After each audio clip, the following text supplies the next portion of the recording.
May the words of my mouth and the thoughts of all our hearts be acceptable in your sight, O God, our strength and our salvation.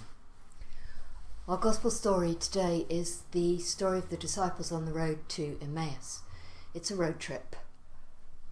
Almost the entire story takes place whilst they're travelling, which seems a little bit mean, seeing as none of us are going anywhere for quite a while.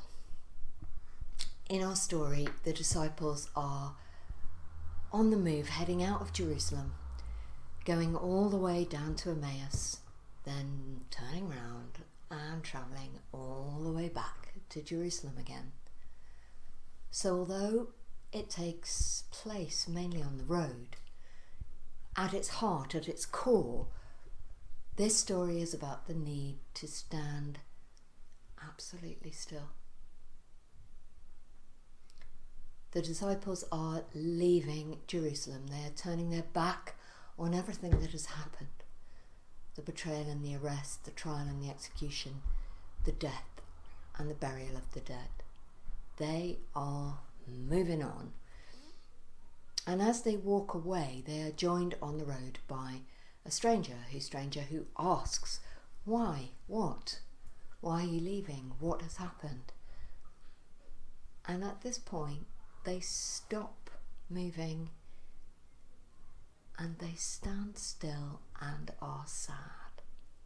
Such a poignant little sentence. And they stood still and were sad.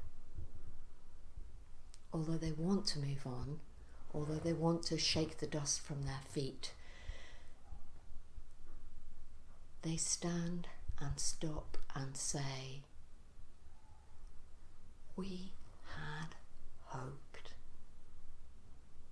We had hoped that our friend, our guide, our inspiration was the one to redeem Israel, was the one to change not just our future, but the future of our nation and our people, was the one to open to us a whole different way of life.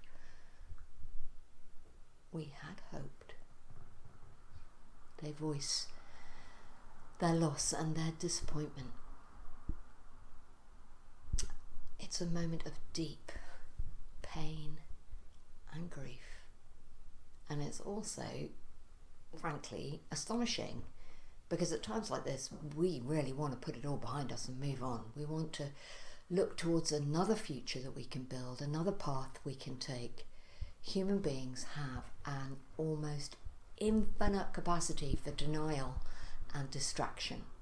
We will do just about anything to avoid facing pain, both our own and particularly that of others. But here are our disciples staring that pain honestly in the face and sharing it not just with one another, with their trusted friends, but with this complete and utter stranger. They do not do what I think we might do, which is change the subject, put a brave face on it, try to convince both themselves and others that they're fine, that everything will be just fine, because we are always in a rush. When disappointment hits, we are in a rush to get away from the pain. This road is closed, fine, let's find another one and head down it quick. But resurrection takes time. And in none of the gospel stories is there a sudden change in the world when Christ is risen. No, we hear of women who were afraid and silenced, men who scoffed and doubted, disciples who go to ground or run away.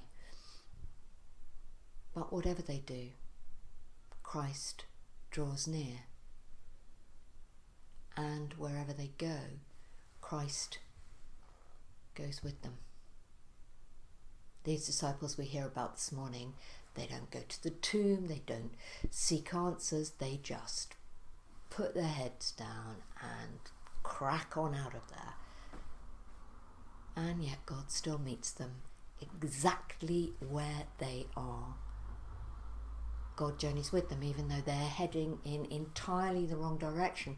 Christ doesn't stop them and give them a good old shake and turn them around and go, no, no, no, you're going the wrong way. No, Christ just continues walking with them in entirely the wrong direction.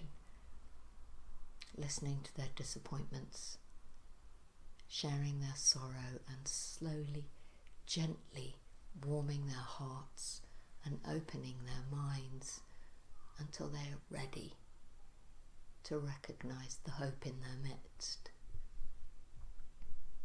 Recently there's been much talk of the collateral benefits of the pandemic lockdown. Crime is down, air quality is up, there is an upsurge of community goodwill, support and admiration shown to those whose work is hard or life-threatening, the wonders of new technologies that keep us all connected.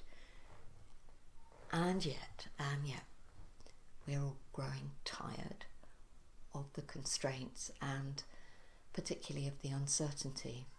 Across the world this week we've heard of protest against lockdown, an increase in arrests of people breaching social distancing regulations. There is a restlessness, a desire to put it behind us now and move on.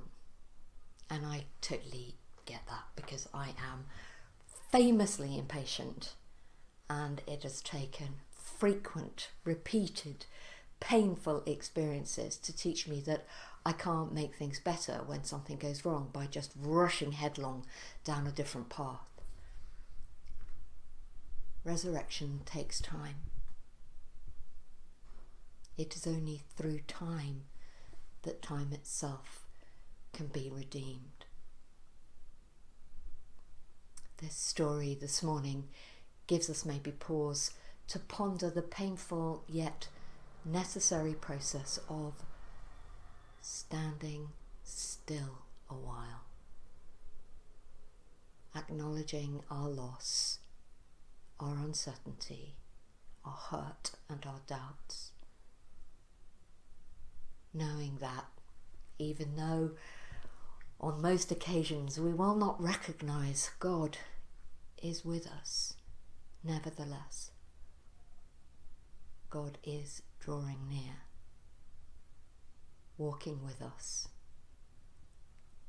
and there will wait patiently for as long as it takes for us to open our eyes and recognise her in our midst.